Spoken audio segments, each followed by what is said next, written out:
اعوذ باللہ من الشیطان الرجیم بسم اللہ الرحمن الرحیم زین للناس حب الشہوات من النساء والبنین والقناطیر المقنطرہ من الذهب والفضة والخیل المسومة والانعام والحرث ذلك متاع الحیاة الدنیا واللہ عنده حسن المآب صدق اللہ مولانا العظیم۔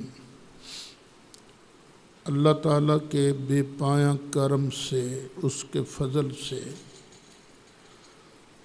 آج دورہ تفسیر القرآن کا سبق نمبر 52 شروع ہے۔ سورۃ آل عمران کی آیت نمبر 14 سے سبق کا آغاز ہو رہا ہے۔ آپ لوگ محسوس کرتے ہیں ہر بندے کے اندر کچھ چیزوں کی بڑی سخت محبت ہوتی ہے، فطرت ہے یہ، اللہ اس کو بیان کرتا ہے۔ بس ایک فرق ہے، کافر کے لیے بس یہی دنیا کی چیزیں ہیں اور ایماندار کے لیے اس سے کہیں اعلیٰ چیزیں ہیں۔ زین للناس، لوگوں کے لیے سنوار دی گئی ہے، مزین کر دی گئی ہے۔ کیا چیز؟ حب الشہوات، خواہشات کی محبت، خواہشات کی محبت لوگوں کے لیے آراستہ کی گئی ہے۔ من النساء، یاد رکھیے گا یہاں من ہے بیان کے لیے، یعنی کون کون سی چیزوں کی محبت دلوں کے اندر اللہ نے سنوار دی ہے؟ عورتیں، عورت کی محبت دل کے اندر بڑی شدید ہوتی ہے۔ والبنین، اور بیٹوں کی، اولاد کی محبت بڑی سخت ہوتی ہے۔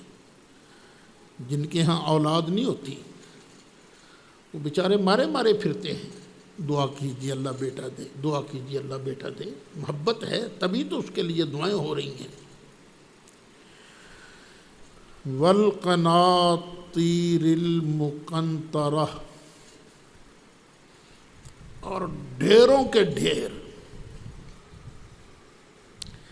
کس چیز کے ڈھیر؟ من الذهب والفضہ، سونے اور چاندی کے۔ بندے کا دل کرتا ہے میرے پاس اتنا سونا ہو۔ چلو آج کل تو سونا سنبھالنا بھی ذرا مشکل ہے، دل کرتا ہے میرے بینک اکاؤنٹ کے اندر اتنے روپے ہوں، اتنی کرنسی ہو۔ یہ محبت ہے نا مال کی۔ والخیل المسومہ، اور مسومہ گھوڑوں کی محبت بھی مزین کی گئی ہے۔ مسومہ کا ایک معنی ہے نشان زدہ، جس پر نشان لگایا گیا ہو۔ گھوڑے کئی کاموں کے لیے ہوتے ہیں، سفر کے لیے بھی ہوتے ہیں، جہاد کے لیے بھی ہوتے ہیں، لوگ پالتے بھی ہیں، بزنس بھی کرتے ہیں، چراگاہوں میں چھوڑے جاتے ہیں وہ۔ تو طرح طرح کے گھوڑے نشان لگا دیے جاتے ہیں ان پر کئی طرح سے نشان لگایا جاتا ہے، گردن پر، جسم پر بالوں کی کٹنگ اس طرح کی گئی کہ ایک خاص نشان بن گیا۔ لیکن میرا خیال ہے مسومہ کا ایک معنی اور بھی آتا ہے، وہ ہے خوبصورت، متحمہ، خوبصورت۔ اور خوبصورت گھوڑا جو ہے اس کی محبت بھی دل میں سنواری گئی ہے۔ ویسے آپ گھوڑے کو دیکھیں تو گھوڑا ابھی میں کہتے ہیں خیل کو، خول کا معنی ہوتا ہے تکبر۔ گھوڑا مسکینوں کی طرح کم چلتا ہے، ایسے کم چلتا ہے۔ کیسے چلتا ہے؟ تیری خیر اکڑ کے۔ اچھا، تو یہ محبت والانعام، چوپایوں کی، بکریوں کی، گائے، بھینس، اونٹ، یہ جو چوپائے ہیں، بندہ چاہتا ہے میرے پاس اتنے چوپائے ہوں، اتنے گھوڑے ہوں۔ والحرث، اور کھیتی کی محبت بھی مزین کی گئی ہے۔ کئی لوگوں کو تو زمین سے بڑی محبت ہوتی ہے، کہتے ہیں زمین تو ماں جیسی ہے، زمین سے محبت بڑی کرتے ہیں، پھر زمین میں کھیتی باڑی۔ تو ان چیزوں کی محبت جو ہے نا، یہ لوگوں کے دلوں میں مزین کر دی گئی ہے۔ لیکن اللہ فرماتا ہے ذالک متاع الحیات الدنیا، یہ تو دنیاوی زندگی کا سامان ہے نا۔ کھیتی ہے، کھیتی میں سے اناج اگا، آپ نے استعمال کیا دنیا کے اندر۔ پیسہ آپ کے پاس ہے، آپ نے پیسہ خرچہ کو چیز لے لی دنیا کے اندر، یہ دنیا کی زندگی کا مال ہے نا۔ اگر تم اسے بہتر کرنا چاہتے ہو، اللہ کی راہ میں دینا شروع کر دو۔ جب اللہ کی راہ میں دینا شروع کرو گے تو واللہ عندہ حسن المآب، اور اللہ ہی کے پاس ہے اچھا ٹھکانہ۔ قل، محبوب فرما دیجئے، اُنَبِّئُکُم بِخَیْرٍ مِّن ذَلِکُم، کیا میں تمہیں ان سے بہتر چیز نہ بتاؤں؟ وہ ہے کن کے لیے؟ للذین اتقوا، ان لوگوں کے لیے جنہوں نے پرہیزگاری کو اختیار کیا۔ عند ربہم، ان کے رب کے پاس ہے کیا ہے ان کے رب کے پاس؟ جنات، باغات ہیں، تجری من تحتها الانہار، ان کے نیچے سے نہریں جاری ہیں۔ نہر دریا کو بھی کہتے ہیں، لیکن جنت میں دریا نہیں ہوں گے، نہریں ہوں گی، کیونکہ نہر خوبصورت ہوتی ہے، اور دریا جو ہے خوبصورت لگتا ہے کہیں کہیں سے، لیکن نہر کو اگر بنایا گیا ہو نا تو بڑی خوبصورت لگتی ہے۔ باغات ہیں، ان کے نیچے سے نہریں جاری ہیں، خالدین فیہا، اس میں ہمیشہ رہیں گے۔ وَأَزْوَاجٌ مُطَہَّرَةٌ، اور وہاں بیویاں ہوں گی بڑی پاک صاف ستھری۔ یہاں کی عورتیں، ان کو تھوک آتا ہے، رینٹ، ناک بہہ جاتا ہے۔ یہاں کی عورتیں مہینے بعد گندا خون آتا ہے، لیکن جنت کی جو عورتیں ہوں گی مطہرہ، بڑی پاک صاف ستھری عورتیں ہوں گی۔ اور آگے فرمایا سب سے اعلیٰ چیز جو جنتیوں کو ملے گی، متقیوں کو ملے گی، وَرِضْوَانٌ مِّنَ اللَّهِ، اللہ کی خوشنودی، اللہ کی رضا۔ آخر اللہ کی رضا کچھ لوگوں کو تو ملنی ہے نا۔ وہ کون ہیں جن کے لیے بار بار تقریباً ہر سبق میں بات آ جاتی ہے اللہ کی طرف سے رضا، اللہ کی طرف سے جنت؟ یہ کن کو ملے گی؟ سب سے پہلے ان خوش نصیبوں کو جنہوں نے ایمان کی حالت میں نبی کریم علیہ السلام کی زیارت کی اور پھر اسی ایمان پر ان کا خاتمہ ہوا، صحابہ کرام رضوان اللہ علیہم اجمعین۔ جس تواتر کے ساتھ مالک نے صحابہ کرام سے اپنی رضا کا، اپنی خوشنودی کا اعلان کیا ہے، سبحان اللہ، کیا نصیب ہیں ان کے۔ واللہ بصیر بالعباد، اور اللہ تعالیٰ بندوں کے ہر کام کو دیکھنے والا ہے۔ جو کام بھی کرتے ہیں اللہ دیکھتا ہے، اس کے پیچھے نیت کیا ہے، اس کے پیچھے نیت کیا ہے، اس کے پیچھے نیت کیا ہے۔ الذین یقولون ربنا اننا آمنا، اب اللہ کتنا مہربان ہے کہ ہمیں خود دعا سکھاتا ہے۔ فرماتا ہے وہ لوگ جو یہ کہتے ہیں اے ہمارے پروردگار بے شک ہم ایمان لائے، ایمان لائے۔ پتہ چلا ایمان بہت بڑی دولت ہے۔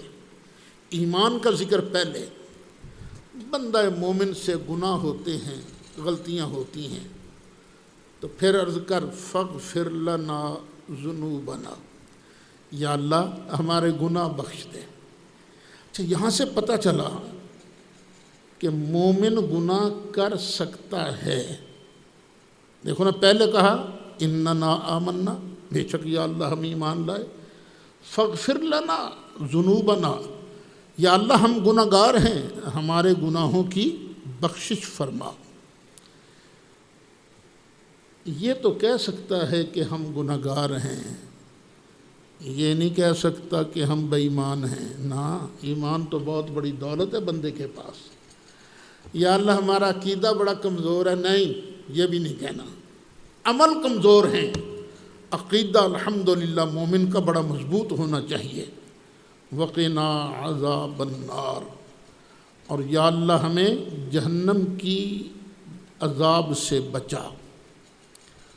الصابرین والصادقین والقانتین۔ اچھا، یہ جو ہے نا صابرین، صادقین، قانتین، منفقین، مستغفرین، یہ سارے معطوفات سے مل کر یہ تابع بن رہا ہے للذین اتقوا کا۔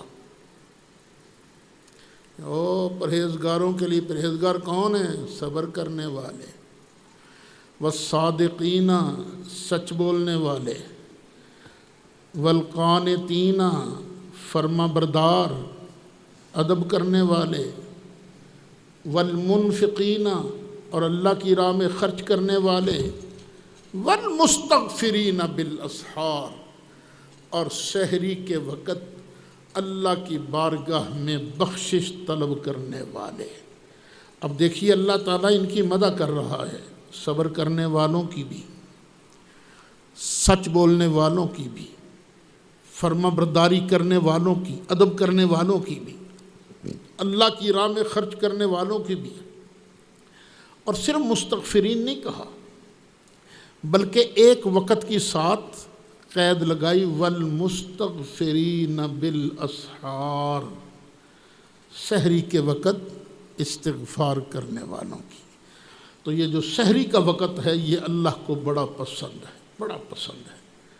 اس وقت اللہ تعالیٰ نزول فرماتا ہے، کہتا ہے کوئی مجھ سے بخشش طلب کرنے والا تاکہ میں اس کو بخشوں، تو اللہ توفیق دے تو اس وقت اٹھ کر اللہ کی بارگاہ میں بندہ سر بھی جھکائے اور رو رو کے اللہ کی بارگاہ میں دعا بھی مانگے۔ پھر آگے اللہ فرماتا شاہد اللہ، اللہ نے گواہی دی ہے، کس بات کی؟ انہو لا الہ الا ہو، کہ بے شک اس کے علاوہ کوئی عبادت کے لائق نہیں۔ اللہ نے اس بات کی گواہی دی، اور ہر چیز نے بھی گواہی دی، کس کی؟ اسی کی، اس نے اپنی گواہی دی۔ والملائکۃ، اور فرشتوں نے بھی گواہی دی۔ اب دیکھو فرشتوں کا مقام کتنا ہے، اللہ نے اپنی گواہی کے ساتھ فرشتوں کی گواہی کا ذکر کیا۔ پتہ چلا فرشتے جو ہیں بڑے مکرم ہیں، بڑے معظم ہیں، اور آگے وَأُولُو الْعِلْمِ، اور صاحبان علم نے بھی گواہی دی، جو علماء ربانیین ہیں۔ اب ان کا درجہ دیکھو، علماء ربانیین کا، اللہ ان کا ذکر اپنے اور اپنے مقدس فرشتوں کے ساتھ کر رہا ہے، تو اللہ تعالیٰ ہمیں ان علماء ربانیین کا کشف بردار بنائے۔ یہ جو اولو العلم ہے نا، ان کی صحبت میسر آئے تو بندے کو غنیمت سمجھنا چاہیے۔ بس یاد رکھیے گا، عالم ربانی وہ ہے جس کے پاس بیٹھنے کے بعد دل میں نبی کریم علیہ السلام کی محبت میں اضافہ ہو۔ یہ ایک نقطے کی بات یاد رکھ لینا، جس بندے کے پاس بیٹھ کر سرکار کی محبت میں کمی آئے، سمجھ لینا یہ عالم ربانی نہیں ہے۔ عالم ربانی کون ہے؟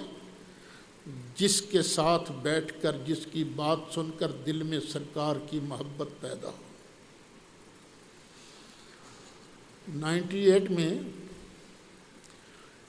مجھے انگلینڈ جانا نصیب ہوا، بلایا ساتھیوں نے۔ وہاں ایک جگہ ہے سٹاکٹن، نماز تراویح کے بعد وہاں جو منزل پڑھی جاتی تھی اس کا خلاصہ بیان کرتا تھا میں۔ 3-4 دن گزرے، میں نے دیکھا دوران تفسیر ایک ساتھی رو رہا ہے، داڑھی رکھی ہے ماشاءاللہ، رو رہا ہے۔ میں نے دل میں سوچا کوئی رونے والی بات تو نہیں تھی، نہ میں کوئی ترنم لگا رہا، آرام سے سیدھی باتیں کر رہا تھا، اور لوگ بھی نہ بڑے حیران ہو کر اس کی طرف دیکھ رہے تھے۔ بعد میں سلام پڑھا، سلام کے دوران بھی رو رہا تھا۔ پھر مجھے ملا، بڑی محبت سے ملا، مجھے کہنے لگا جی آج مجھے مسلمان بھی کیجیے اور مجھے اپنا مرید بھی کیجیے۔ میں نے کہا تو ہے کون بھائی؟ اجی میرا نام اشفاق ہے، میں وہابی ڈاکٹر اسرار کا مرید۔ بس مجھے سمجھ آ گئی کہ سچے آپ ہو۔ میں نے کہا وہ تمہیں کیسے سمجھ آ گئی؟ کہنے لگا جی میں جب دوسروں کی تقریریں سنتا ہوں نا تو میرے دل سے نبی کریم علیہ السلام کی محبت کم ہوتی ہے، لیکن جب سے تو آیا ہے تیری تقریر سنتا ہوں، تیری تقریر سن کر دل میں سرکار کی محبت بڑھتی ہے۔ بس میں نے اندازہ لگا لیا ہے کہ سچے تم ہی ہو۔ تو سچا مولوی وہی ہے جس کے پاس بیٹھنے سے اللہ والوں کی محبت بڑھے، سرکار کی محبت بڑھے۔ تو ان اولو العلم نے بھی گواہی دی۔ کس طرح کی گواہی؟ قائما بالقسط، انصاف کے ساتھ کھڑے ہو کر، انصاف کے ساتھ کھڑے ہو کر۔ کس بات کی گواہی دی؟ لا الہ الا هو العزیز الحکیم، اس کے علاوہ کوئی عبادت کے لائق نہیں، وہی غالب ہے، عزت والا ہے، حکمتوں والا ہے۔ اب دیکھیے اللہ طرح طرح اپنی توحید کی دعوت دے رہا ہے۔ اوے کہیں ایسے نہ ہونا میری عبادت سے سر کو ادھر ادھر نہ پٹکنا، نہ، عبادت صرف میری کرنی ہے، بس میری عبادت ہے، کسی اور کی عبادت نہیں۔ شاید مثال میں نے دی تھی کہ آپ نے کسی آدمی کو اپنی فیکٹری کا مینیجر لگایا کہ چل بھائی تو کام لے لوگوں سے تاکہ پروفٹ آئے، اور سارا دن بڑی محنت کرے، ورکروں کا دھیان رکھے، مال آ رہا ہے، مال جا رہا ہے، سارا دھیان رکھے، لیکن چھٹی سے آدھا گھنٹہ پہلے نہ وہ ساری کمائی اٹھا کر کسی اور کو دے دے۔ اب بتاؤ وہ مالک کو اچھا لگے گا؟ نہیں اچھا لگے گا۔ یہی ہے اللہ تعالیٰ کہتے ہیں میں نے تمہیں جسم دیا، میں نے تمہیں جان دی، میں نے تمہیں ہوش و حواس دیے، میں نے تمہیں اولاد دی، میں نے تمہیں رہنے کے لیے مکان دیا، اور جب عبادت کی باری آئی تو کسی اور کو؟ میں تو تمہیں نہیں چھوڑوں گا، بس اسی کو نوازوں گا جو میرا بن کے رہے گا، جو یہ گواہی دے کہ اللہ کے علاوہ کوئی عبادت کے لائق نہیں، کیونکہ یہی گواہی اللہ نے دی ہے، یہی گواہی فرشتوں نے دی ہے، اور یہی گواہی اہل علم نے انصاف کے ساتھ قائم ہو کر دی ہے۔ ان الدین عند اللہ الاسلام، بے شک دین اللہ کے ہاں مقبول صرف اسلام ہے۔ یہ پہلے میں آپ کو بتا چکا ہوں کہ اندہ کبھی کبھی قبول کے معنی میں آتا ہے، بل احیاء عند ربہم، یہ شہید زندہ ہیں، اپنے رب کو بڑے پیارے ہیں۔ اسی طرح ان الدین عند اللہ الاسلام، بے شک اللہ کو پیارا دین صرف اسلام ہے۔ حضرت آدم علیہ السلام سے لے کر اسلام چلتا آیا، اسلام چلتا آیا۔ وَمَا اخْتَلَفَ الَّذِينَ أُوتُوا الْكِتَابَ، پھر اب پھوٹ شروع ہو گئی۔ جو تو اسی سیدھے رستے پر رہے، اسی سیدھے رستے پر، وہ تو جائیں گے جنت کے اندر۔ اب جنہوں نے درمیان میں سے شاخیں نکالی، پگڈنڈیاں نکالی، ادھر ادھر رستے نکالے، پھوٹ تو انہوں نے ڈالی ہے نا، اور نہیں اختلاف کیا الذین اوتوا الکتاب، جن کو کتاب دی گئی، الا من بعد ما جاءہ العلم، مگر علم کے آ جانے کے بعد۔ اہل کتاب نے دین میں اختلاف کیا جانتے بوجھتے، کیوں؟ بغیم بینہم، آپس میں حسد کی وجہ سے۔ حسد انہوں نے بڑا کیا، حسد، جلن، کڑن سے کام لیا۔ کیوں کام لیا؟ تاکہ دوسرے کی عزت نہ بنے۔ وَمَن يَكْفُرْ بِآيَاتِ اللَّهِ، جو اللہ کی آیتوں کا انکار کرتا ہے۔ اللہ کی آیتوں سے مراد یہ قرآن کی آیتیں بھی ہیں، اور آیات سے مراد سرکار کے معجزات بھی ہیں۔ اور جو اللہ کی آیتوں کا منکر ہوا فَإِنَّ اللَّهَ سَرِيعُ الْحِسَابِ، تو بے شک اللہ تعالیٰ بہت جلد حساب لینے والا ہے۔ دو معنی ہیں بہت جلد حساب لینے کے، دیر نہیں رہ گئی، بس ہونے تھوڑی دنوں بعد ہی حساب شروع ہو جائے گا، ایک معنی یہ ہے۔ دوسرا، تمہاری زندگی خواہ کتنی ہو، تمہاری زندگی کے سیکنڈ خواہ کتنے ہوں، لیکن اللہ کو تمہاری زندگی کا حساب لیتے وقت کوئی دیر تو نہیں لگتی۔ ان اللہ سریع الحساب۔ فَإِنْ حَاجُّوكَ، پھر یہ اہل کتاب اگر آپ سے کریں جھگڑا، فَقُلْ أَسْلَمْتُ وَجْهِيَ لِلَّهِ، تو تو فرما دے کہ میں نے تو جھکا دیا ہے اپنا چہرہ اللہ کے لیے، وَمَنْ، اور اس نے بھی جھکا دیا ہے چہرہ اللہ کے لیے، اتبعنی، جس نے میری اتباع کی ہے۔ وَقُلْ لِلَّذِينَ أُوتُوا الْكِتَابَ، اور کہہ دیجئے ان کو جن کو کتاب دی گئی، اہل کتاب کو بھی کہہ دیجئے، وَالْأُمِّيِّينَ، اور یہ جو مکے والے ہیں نا ان پڑھ، ان سے بھی کہہ دیجئے، اسلمتم، کیا تم نے بھی سر کو جھکایا ہے، اللہ کی فرما برداری کی ہے؟ فَإِنْ أَسْلَمُوا، پھر اگر انہوں نے سر کو جھکایا ہے، فَقَدْ اهْتَدَوْا، پھر تو وہ سیدھی راہ پا گئے۔ وَإِنْ تَوَلَّوْا، اور اگر انہوں نے منہ پھیرا، فَإِنَّمَا عَلَيْكَ الْبَلَاغُ، تو بے شک آپ کے ذمے تو حکم پہنچانا ہے۔ وَاللَّهُ بَصِيرٌ بِالْعِبَادِ، اور اللہ تعالیٰ بندوں کے اعمال کو دیکھ رہا ہے، جو کچھ یہاں کرتے ہیں اللہ سب کچھ دیکھ رہا ہے۔ ان الذین یکفرون بآیات اللہ، جو لوگ اللہ کی آیتوں کا انکار کرتے ہیں، وَيَقْتُلُونَ النَّبِيِّينَ بِغَيْرِ حق، اور نبیوں سے ناحق لڑتے ہیں۔ میں ترجمہ کر رہا ہوں لڑنے کا، لڑتے ہیں نبیوں سے، یہ پہلا مرتبہ ہوتا ہے لڑنا، اور آخری مرتبہ کیا ہوتا ہے لڑائی کا؟ قتل کر دینا۔ وہ صرف آخری جرم ہی نہیں ہے ان کا، نبیوں کے سامنے آواز بلند کرنا، نافرمانی کرنا، یہ بھی بری بات ہے۔ تو جو لوگ اللہ کی آیتوں کا انکار کرتے ہیں اور ناحق پیغمبروں کو شہید کرتے ہیں، لڑتے ہیں، وَيَقْتُلُونَ الَّذِينَ يَأْمُرُونَ بِالْقِسْطِ مِنَ النَّاسِ، اور نبیوں کے ساتھ کچھ لوگ ہوتے ہیں نا جو حق کی گواہی دیتے ہیں، ان سے بھی لڑتے ہیں، ان کو بھی قتل کرتے ہیں۔ فَبَشِّرْهُمْ بِعَذَابٍ أَلِيمٍ، چل محبوبہ پھر دے ان کو بشارت دردناک عذاب کی۔ کبھی کبھی اس طرح کا لفظ بطور طنز بھی چلتے نو، پھر مبارک ہوئے 35 لتر مبارک تمہیں۔ فبشرہم، جس طرح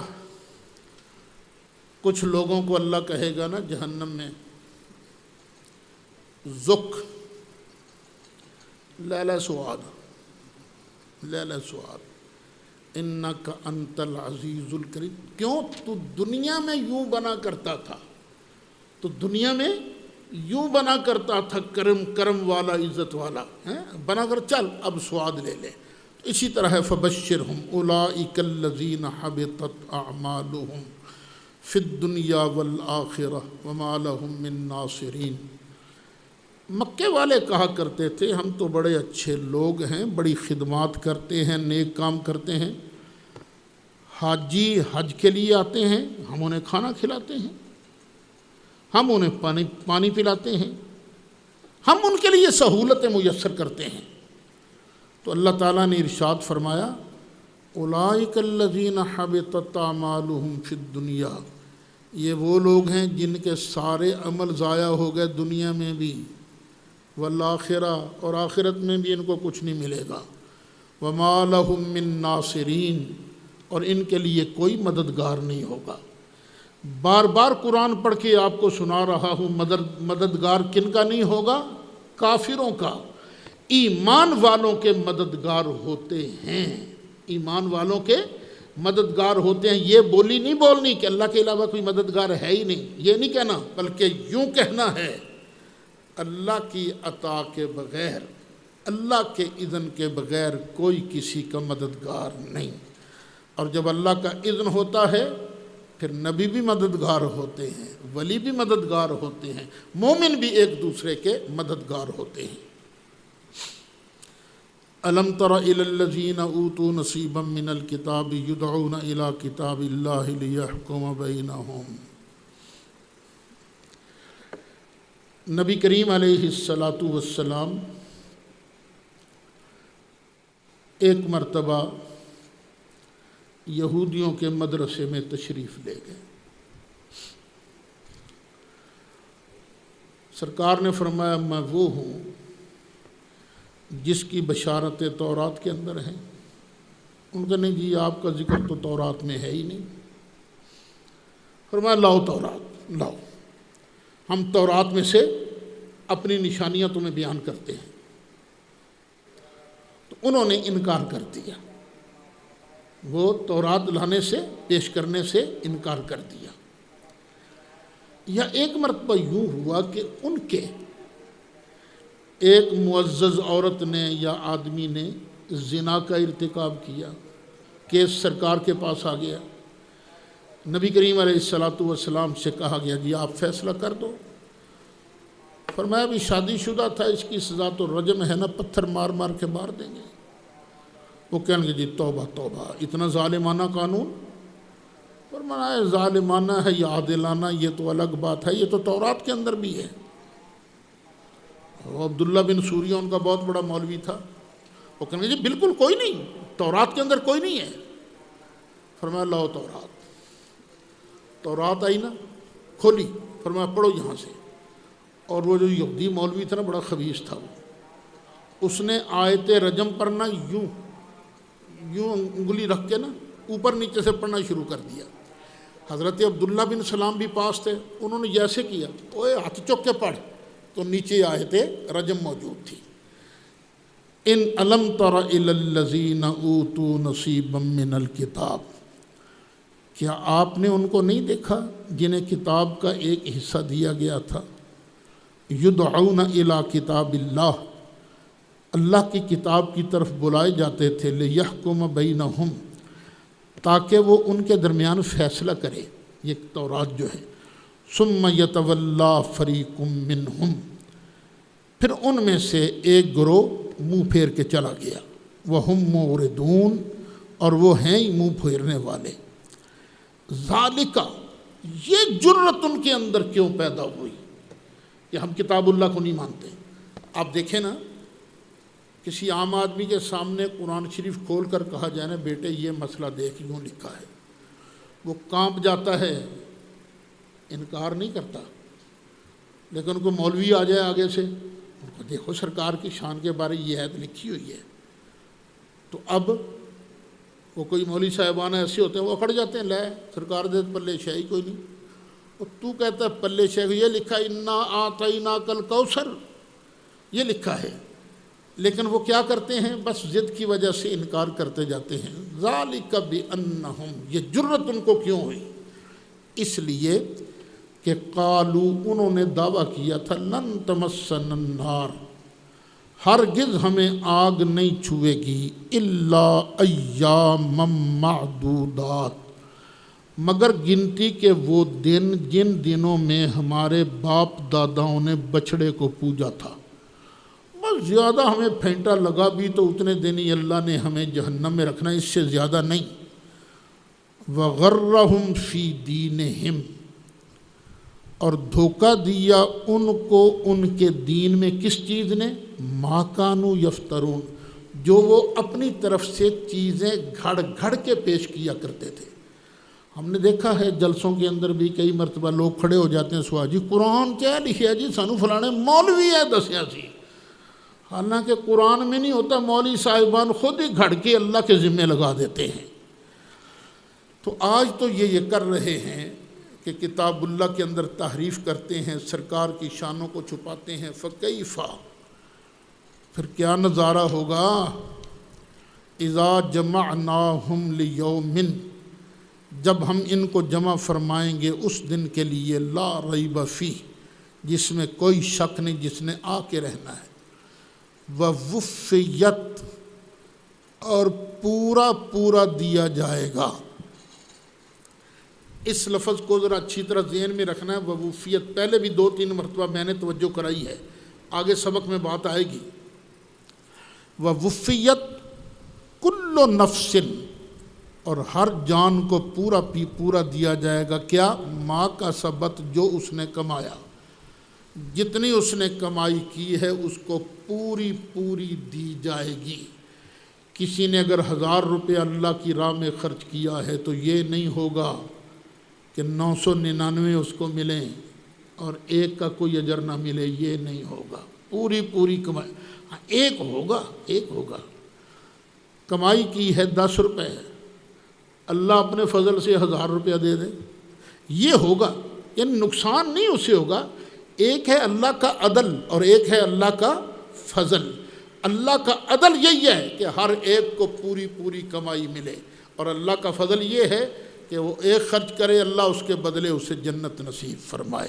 وَهُمْ لَا يُظْلَمُونَ، اور ان پر ظلم نہیں کیا جائے گا۔ قل، محبوب کہہ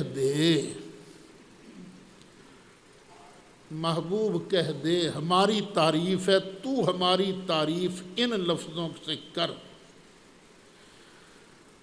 قل، کہہ کے بات اپنی بھی منہ سے تیرے سنی، بات اللہ کی ہے نا، لیکن قل، کہہ کے بات اپنی بھی منہ سے تیرے سنی، اتنی ہے گفتگو تیری اللہ کو پسند، اتنی ہے گفتگو تیری اللہ کو پسند۔ یا اللہ کیا عرض کروں؟ فرمایا محبوب یوں دعا مانگ، اللہم، اے میرے اللہ، مالک الملک، اے ساری کائنات کے مالک، تو تؤتی الملک من تشاء، تو دے دیتا ہے ملک جسے چاہتا ہے، وتنزع الملک ممن تشاء، اور چھین لیتا ہے سلطنت جس سے تو چاہتا ہے، جس کو تو چاہتا ہے بادشاہت عطا کر دیتا ہے، اور جس سے چاہتا ہے تو چھین لیتا ہے۔ جب چاہا روز دیکھتے نہیں رہتے فلاں کو بادشاہت مل گئی، فلاں کی حکومت ختم ہو گئی، یہ اللہ ہی ہے سار کو کرنے والا۔ وَتُعِزُّ مَن تَشَاءُ، اور جسے تو چاہتا ہے عزت دیتا ہے، وَتُذِلُّ مَن تَشَاءُ، اور جسے چاہتا ہے تو ذلیل فرما دیتا ہے۔ عزت اور ذلت سب کی سب میرے اللہ کے دست قدرت میں ہے۔ بِیَدِکَ الْخَیرُ، مالک تیرے ہاتھ میں تو بھلائی ہی بھلائی ہے، ساری بھلائیاں تیرے ہاتھ میں ہیں۔ اچھا، بھلائیاں بھی اسی کی طرف سے ہیں، اور شر بھی اسی کی طرف سے ہے، لیکن بارگاہ الوہیت کا ادب کیا ہے؟ خیر کا ذکر کریں گے، شر کا نہیں۔ بارگاہ الوہیت کا ادب ہے، اس لیے ہم کہتے ہیں کچھ الفاظ شخصیات کے نامناسب ہوتے ہیں۔ نہیں، ہر لفظ جائز ہے، نہیں یہ لفظ جائز ہے تو کہہ سکتے ہیں، نہیں، شر بھی اسی کی طرف سے ہے، لیکن جب نسبت کریں گے تو اپنی طرف کریں گے۔ یہ ہمارے کرتوتوں کی شامت ہے، یہ خیر ہے تو اللہ کی طرف سے ہے۔ بیدک الخیر انک علی کل شیء قدیر، بے شک مالک تو ہر چاہے پر قادر ہے، جو چاہتا ہے تو کر سکتا ہے۔ پھر مالک تیری شان تو یہ ہے، تولج اللیل فی النہار، تو رات کو دن کے اندر داخل کر دیتا ہے۔ رات ہے چل رہی ہے صبح تک، پھر آہستہ آہستہ سورج طلوع ہوا تو رات کدھر چلی گئی؟ وہ دن کے اندر داخل ہو گئی، اور دن کو اللہ رات میں داخل کر دیتا ہے۔ وَتُخْرِجُ الْحَيَّ مِنَ الْمَيِّتِ، اور نکال دیتا ہے زندہ کو مردہ سے۔ وَتُخْرِجُ الْمَيِّتَ مِنَ الْحَيِّ، اور نکال دیتا ہے تو مردہ کو زندہ سے۔ زندہ کو نکالتا ہے مردہ سے، اور مردہ کو نکالتا ہے زندہ سے۔ کئی مثالیں دی گئی ہیں، کئیوں نے کہا اس کی بہترین مثال مرغی زندہ ہے، اس سے انڈا نکلا وہ مردہ ہے، پھر مردے سے مرغی نکلی، انڈے سے بچہ نکلا، چوزا نکلا۔ بعض نے کہا اس کی بہترین مثال یہ ہے، لیکن وقت گزرتا جاتا ہے نا تو سائنس کہتی ہے نہیں، انڈے میں بھی کچھ نہ کچھ حیات تو ہوتی ہے، بالکل مردہ نہیں ہوتا وہ۔ پھر کئیوں نے مثال دی، انسان زندہ ہے، اس میں سے نطفہ نکلتا ہے، نطفہ ہے مردہ، اور مردہ سے نکل آیا زندہ، بچہ پیدا ہو گیا۔ لیکن آج سائنس نے کہا نہیں، اس کے اندر بھی کچھ سپریمز ہوتے ہیں، وہ کئیوں کے ہاں بچہ نہیں نہ ہوتا، کیوں؟ وہ ڈیڈ ہوتے ہیں وہ۔ تو میرا خیال ہے اس کا ترجمہ یہی کرنا چاہیے، یہاں میت سے مراد ہے کافر، اور حی سے مراد ہے مومن۔ جس کے دل کے اندر مصطفیٰ کا حیا ہے، نبیوں کا حیا ہے، وہ زندہ ہیں، اور جن کے دل میں اس کے پیاروں کا حیا نہیں، وہ مردہ ہے۔ اللہ کی شان ہے، کافروں سے مومن پیدا کر دیتا ہے، مومنوں سے کافر پیدا کر دیتا ہے، اللہ کی شان ہے۔ وَتَرْزُقُ مَن تَشَاءُ بِغَيْرِ حِسَابٍ، اور جسے چاہتا ہے بغیر حساب کے رزق دیتا ہے، پتہ بھی نہیں چلتا کدھر سے آ گیا، کتنا آ گیا پتہ بھی نہیں چلتا۔ جب چاہتا ہے اللہ تعالیٰ بغیر گنے حساب دے دیتا ہے، بندہ بغیر گنتی کے آ گیا جی، پتہ بھی نہیں لگتا۔ اور یہ مثال سب سے زیادہ مولویوں پیروں پر فٹ آتی ہے۔ پتہ بھی نہیں ہوتا، توقع بھی نہیں ہوتی، بیٹھے بیٹھے السلام علیکم، لو جی پیسے آ گئے جی۔ یہ اللہ تعالیٰ جسے چاہتا ہے دیتا ہے۔ لا يتخذ المؤمنون الکافرین اولیاء من دون المؤمنین۔ اب ایک ضابطہ بیان کیا جا رہا ہے، جب بھی تم نے یاری لگانی ہو تو ایمان والے سے یاری لگانی ہے، بس جس کے دل میں اللہ کی توحید راسخ ہو، نبی کریم علیہ السلام کی محبت اس کے سینے میں موج زن ہو، سرکار کے ناموس کی خاطر جس کا سرکار سے پیار والا تعلق ہو جائے، اس کے ساتھ اس کا دل جڑا ہوا ہونا، بس یاری اس کے ساتھ لگانی ہے۔ اور دوسروں کے ساتھ نہ بنائیں مومن کافروں کو دوست دلی، من دون المومنین، مومنوں کے مقابلہ میں، مومنوں کے مقابلہ میں بالکل کافروں کو دلی دوست نہیں بنانا۔ وَمَن يَفْعَلْ ذَلِكَ، اور جو ایسا کرے گا مومن کے مقابلہ میں، مومن کو چھوڑ کر کافر سے دوستی رکھے گا، فَلَيْسَ مِنَ اللَّهِ فِي شَيْءٍ، تو وہ نہیں ہے اللہ کی جناب سے کچھ بھی، کسی چیز میں نہیں ہے، کسی کھاتے میں نہیں ہے، اللہ کے پیار والے کھاتوں میں اس کا نام نہیں ہے، جو مومن کو چھوڑ کر کافر سے دلی دوستی کرتا ہے۔ الا، ایک بات ہے، ان تتقوا منہم تقاہ، کہ تم اگر ان سے کچھ ڈر محسوس کرو تو پھر اپنا بچاؤ کرنا ہے تو کر لو۔ اب محلے میں ہیں، مثلا کوئی آدمی پھنس گیا، قادیانیوں کے محلے میں رہنے لگ گیا، یہودیوں کی بستی میں رہنے لگ گیا، عیسائیوں کی بستی میں رہنے لگ گیا۔ یہاں تو خیر اتنا مسئلہ نہیں بنتا، باہر جائیں نا تو انگلینڈ وغیرہ میں دیکھا ہے، ارد گرد گورے گورے ہیں، درمیان میں مسلمان بستے ہیں، تو اب اپنی جان بچانے کے لیے ہیلو ہیلو ہائے رکھنی پڑتی ہے، تو اس کی اللہ اجازت دیتا ہے اور کہتا ہے دل کے اندر دوستی ان کی نہ آئے، بس وَيُحَذِّرُكُمُ اللَّهُ نَفْسَهُ، اور اللہ تعالیٰ تمہیں اپنے سے ڈراتا ہے۔ اپنے سے ڈرانے کا کیا مطلب؟ اپنے غضب سے تمہیں ڈراتا ہے۔ وَإِلَى اللَّهِ الْمَصِيرُ، آخر آنا تو اللہ کی بارگاہ میں ہے نا، اللہ کی طرف ہی پلٹ کے جانا ہے۔ اچھا، یہاں یہ بات یاد رہے، شیعہ حضرات الا ان تتقوا منہم تقاہ سے اپنا تقیہ ثابت کرتے ہیں، وہ تقیہ بنتا نہیں۔ یہاں تو صرف اس چیز کی اجازت دی گئی ہے، تیری جان کو خطرہ ہے، تیرے مال کو خطرہ ہے، تو ہیلو ہیلو ہائے ہائے کر لو تم ان کے ساتھ، لڑنے کا تو فائدہ نہیں ہے نا، بس اتنی اجازت دی گئی ہے۔ لیکن ان کا تقیہ کیا ہے؟ سچ کو جان بوجھ کر اندر رکھنا اور لوگوں کو دھوکہ دینے کے لیے اوپر سے جھوٹ بولنا، جو ان کے نزدیک سچ ہے وہ اندر، جو ان کے نزدیک جھوٹ ہے وہ زبان پر۔ صحابہ کرام کے بارے میں ان کے دل کے اندر بغض ہے، لیکن ہمارے سامنے کبھی آئیں گے ہیں جی ایسے ہم صحابہ کے بڑے عزت کر رہے ہیں، رضوان اللہ علیہم اجمعین۔ وہ ملی یکجہتی کونسل بنی، اس میں حضرت مولانا شاہ احمد نورانی صدیقی رحمۃ اللہ علیہ وہ چیئرمین بنے، اور ایک شیعہ وہ پتہ ہے حضرت کو کیا کہہ رہا تھا؟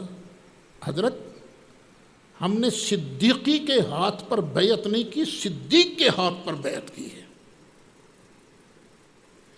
نورانی صاحب قبلہ صدیقی تھے نا خاندان کے، اب وہ کہہ رہے ہیں ہم نے صدیقی کے ہاتھ پر بیعت نہیں کی، صدیق کے ہاتھ پر بیعت کی ہے۔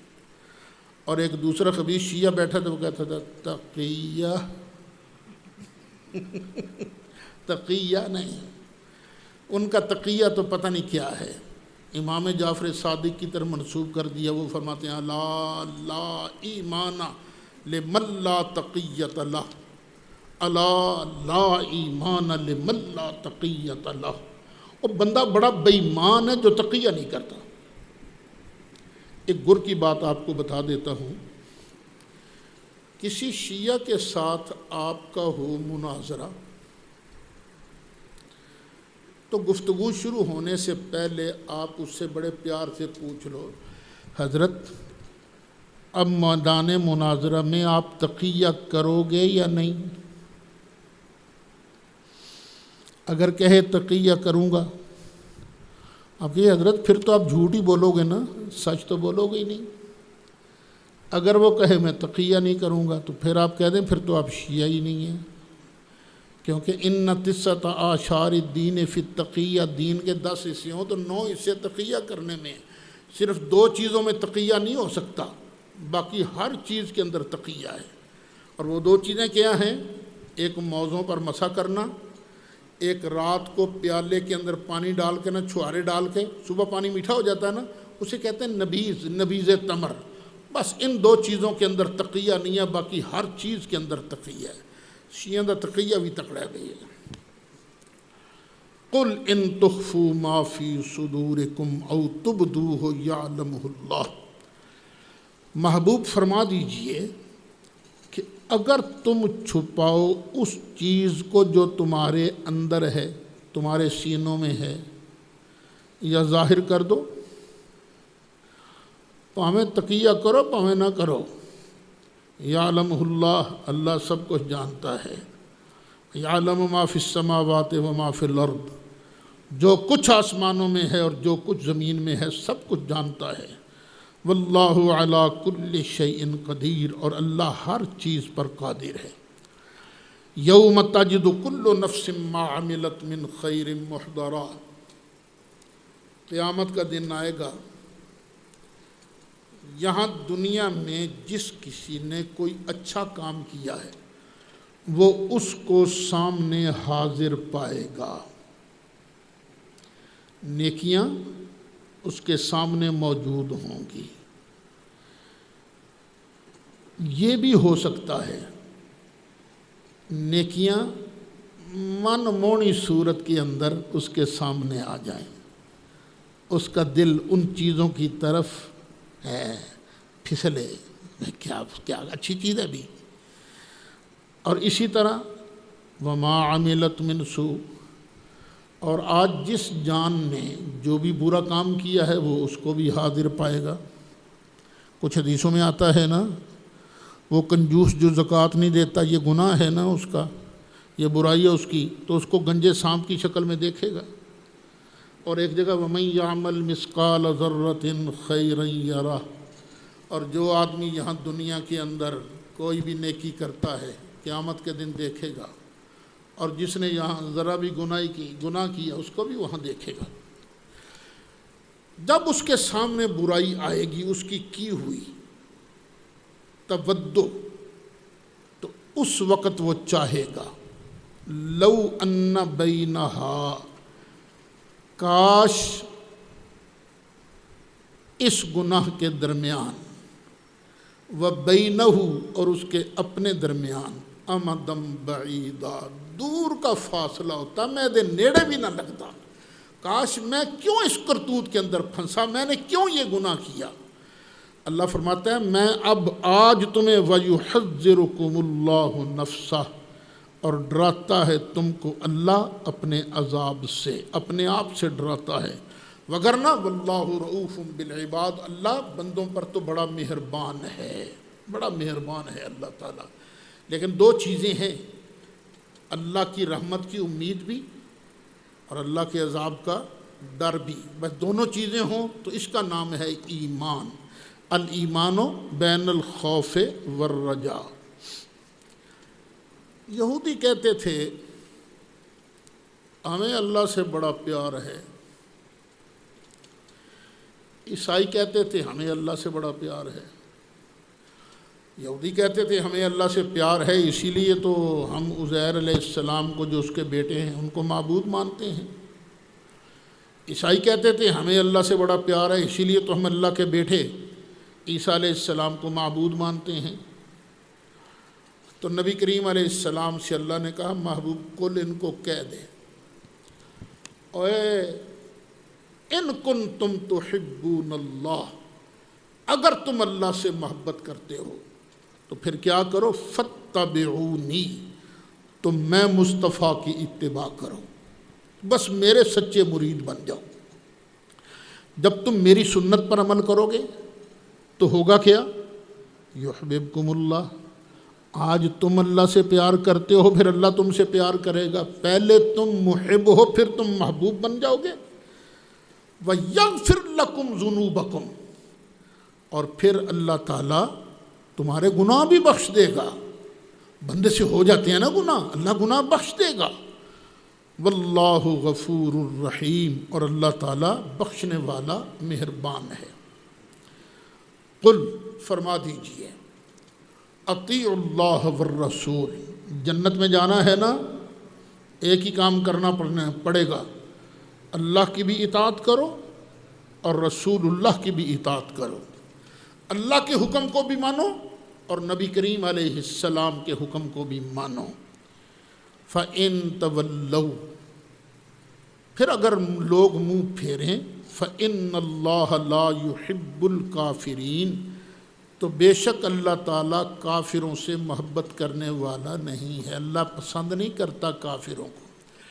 اچھا یہ بات پھر یاد رکھنا، قل اطیعوا اللہ والرسول، اطاعت کس کی کرنی ہے؟ اللہ کی اور اس کے رسول کی صلی اللہ علیہ وسلم۔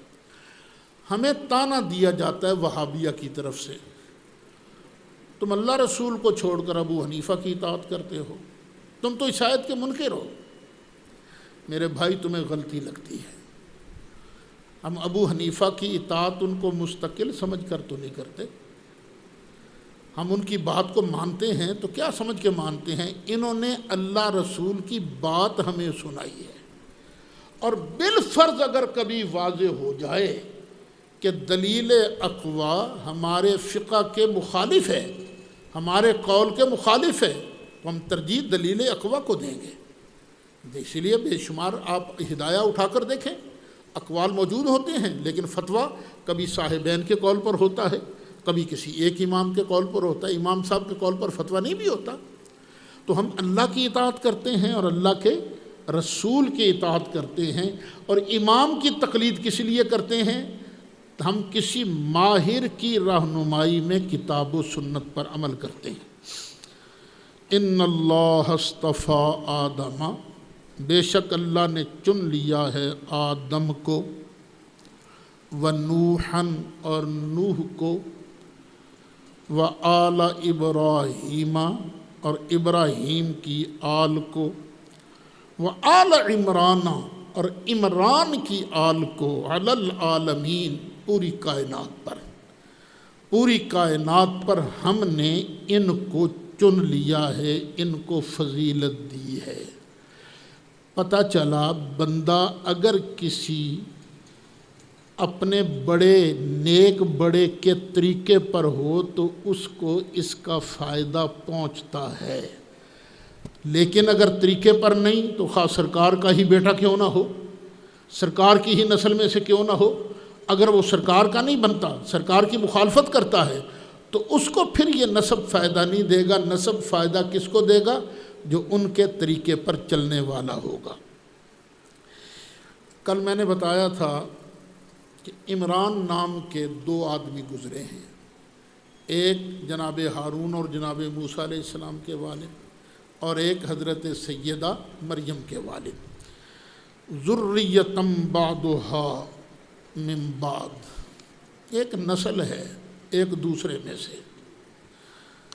یہ جو آل عمران ہیں یہ بھی آل ابراہیم ہیں، یہ جو آل ابراہیم ہیں یہ نوح علیہ السلام کی اولاد ہیں، نوح علیہ السلام آدم علیہ السلام کی اولاد ہیں۔ ذریۃ بعضھا من بعض واللہ سمیع علیم، اور اللہ تعالیٰ سننے والا جاننے والا ہے۔ اذ قالت امرأة عمران رب انی نذرت لک ما فی بطنی محررا، یاد کرو نا وہ وقت جب کہا تھا عمران کی بیوی نے، اے میرے رب، انی نذرت لک، بے شک میں نے تیرے لیے منت مانی ہے، ما فی بطنی، جو کچھ میرے پیٹ میں ہے نا، محررا، یہ خالص تیری خدمت کے لیے آزاد رہے گا، تیرے گھر کی خدمت کرے گا۔ دل میں تھا لڑکا پیدا ہوگا، بیت المقدس کا خادم بناؤں گی، فتقبل منی، یا اللہ میری طرف سے اس کو قبول فرما لے، انک انت السمیع العلیم، بے شک تو سننے والا ہے، جاننے والا ہے۔ فلما وضعتھا، پھر جب عمران نے، عمران کی بیوی نے اس لڑکی کو جنا، قالت، عرض کیا، رب انی وضعتھا انثی، اے میرے رب میں نے تو لڑکی جنی ہے، لڑکی پیدا ہوئی ہے۔ آگے ہے جملہ معترضہ، واللہ اعلم بما وضعت، اللہ خوب جانتا ہے جو اس نے جنا ہے۔ ولیس الذکر کالانثی، اگر لڑکا بھی ہوتا نا تو اسے لڑکی جیسا نہ ہوتا، جو لڑکا مانگا ہے نا اس کو کیا پتہ اس لڑکی کی شان کیا ہے۔ وَإِنِّي سَمَّيْتُهَا مریم، اب پھر آگے مریم کی ماں کی بات آ گئی، اور بے شک میں نے نام رکھا ہے اس کا مریم، مریم کا معنی ہے خادمہ، خدمت کرنے والی۔ وَإِنِّي أُعِيذُهَا بِكَ، یا اللہ میں اس کو تیری پناہ میں دیتی ہوں، وَذُرِّيَّتَهَا، اور اس کی اولاد کو بھی تیری پناہ میں دیتی ہوں۔ اسی وقت پتہ تھا کہ اس کے ہاں اولاد بھی ہوگی، اسی وقت پتہ تھا۔ یہ لوگ کہہ دیتے ہیں نا کوئی غیب کی بات نہیں جانتا، دیکھو قرآن کیا کہہ رہا ہے، یہ نہ کہا کرو کہ کوئی غیب کی بات نہیں جانتا، غیب کی بات وہ ضرور جانتا ہے جس کو اللہ بتلا دیتا ہے۔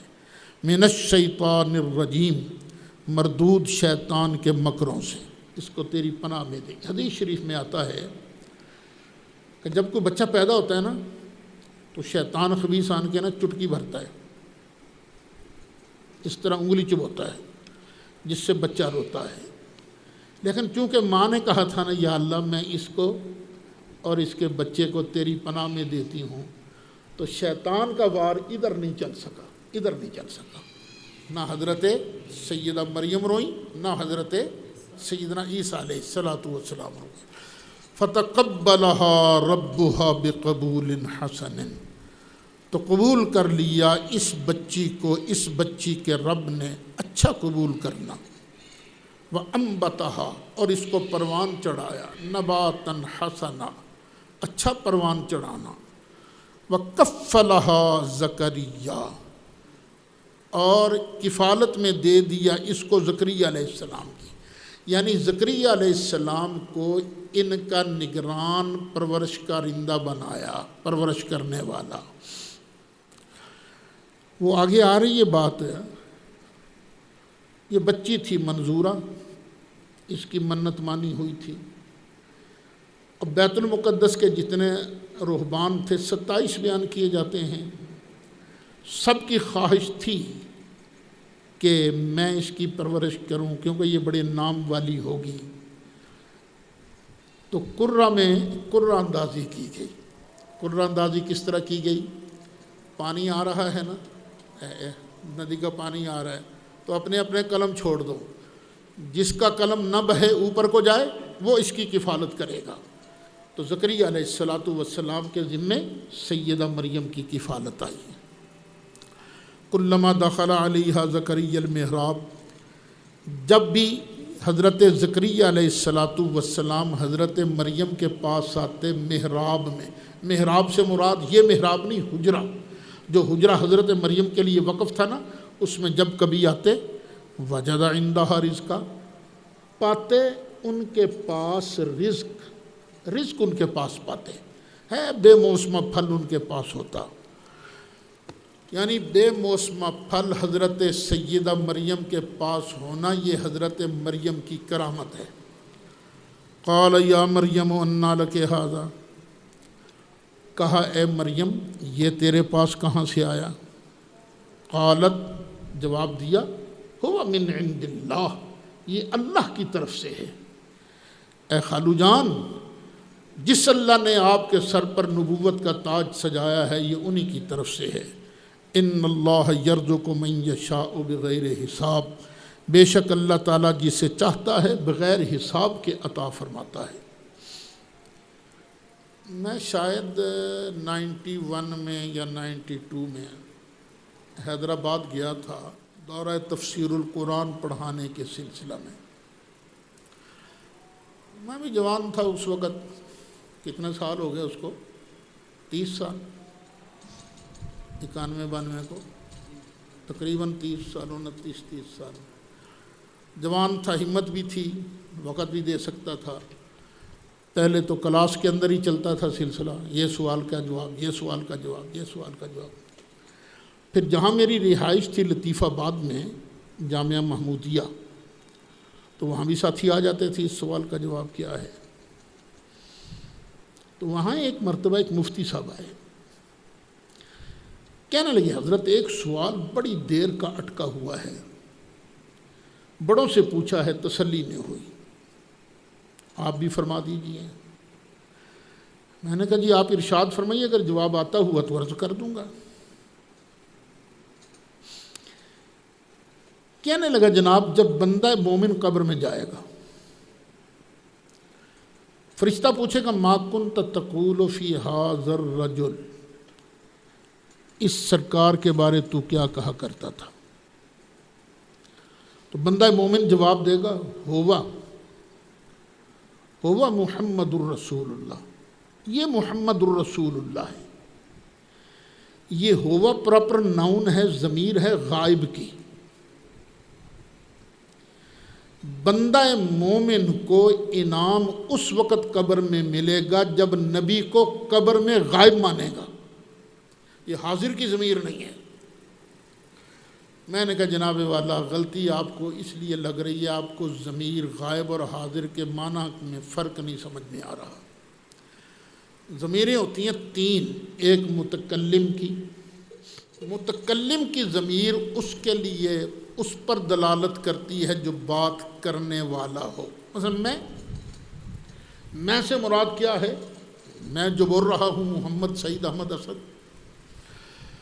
اور ایک ہے تو کی ضمیر کس لیے ہے؟ جس سے بات کی جائے۔ اور ایک ہے تھرڈ پرسن ضمیر غائب، یہ اس کے لیے ہے جس کی بات کی جائے۔ یہ جو تصور ہے نا جو غائب ہوگا اس کے لیے ضمیر غائب آئے گی، یہ غلط ہے۔ ضمیر غائب وہ ہے جس کی بات کی جائے۔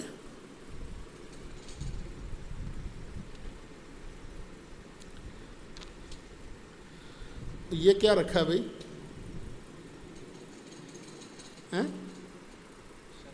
یہ شربت ہے، پڑا سامنے ہے،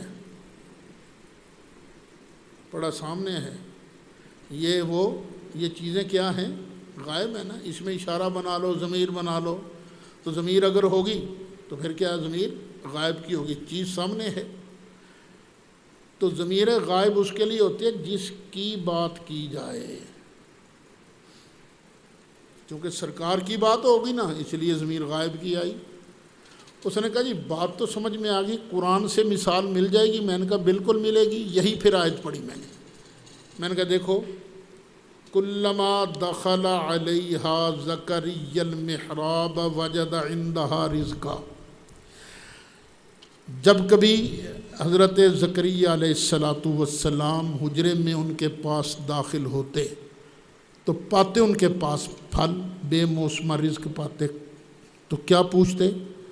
قال یا مریم انا لک ھذا، یہ تیرے پاس کہاں سے آئے؟ سوال میں ہے ھذا، ادھر ہے ما کنت تقول فی ھذا الرجل، سوال میں ھذا، اور ادھر جواب کیا دے رہی ہیں حضرت سیدہ مریم؟